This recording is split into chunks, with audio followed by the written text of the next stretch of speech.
you'd have faced it 5 years ago, 3 years ago, maybe a year ago, could be 6 months ago.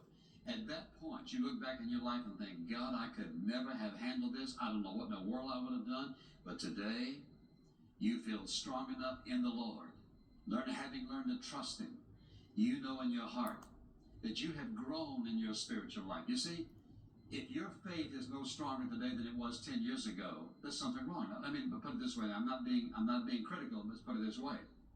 If you're one of those persons and you're going through some trial in your life, and maybe it's the worst, or maybe it's not. Maybe you've been through something worse than this. But let's just say, at this point in your life, it's a terrible trial, very painful, and you say, the Bible says when you encounter all these trials and rejoice, I'm telling you, this trial has devastated me. It has just absolutely wiped me out. You know what you're confessing? You're confessing something about yourself. You're saying that at this point in my spiritual walk, I'm a long ways from where I ought to be, where I should be compared to where I have been.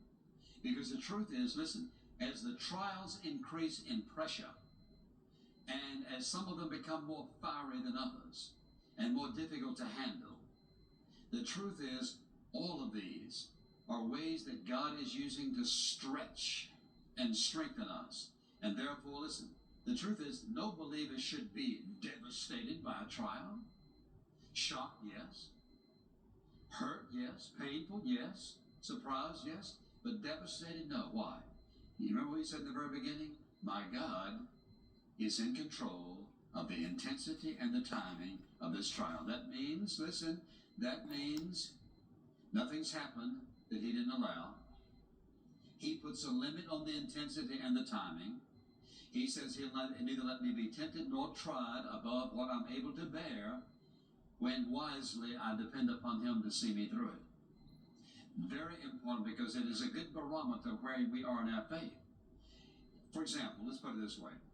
Are there not things in your Christian life that today don't even faze you, that years ago would have just absolutely wiped you out? And I can look back and see in my own life, I've lived long enough, been through enough things in my life, that things years ago that used to just trouble me and just frustrate me and make me angry, what it might be. You know what? Same stuff comes along today, and I go, it's the end of that. Not even worth considering. You know why? Because I've had enough failures and enough successes to know that my God sees that as nothing. He has it under control. Why should I worry about something He's controlling over here? You can measure your spiritual growth by your response to your trials. And I think that's one thing you need to remember, because here's an opportunity for us to measure our spiritual growth.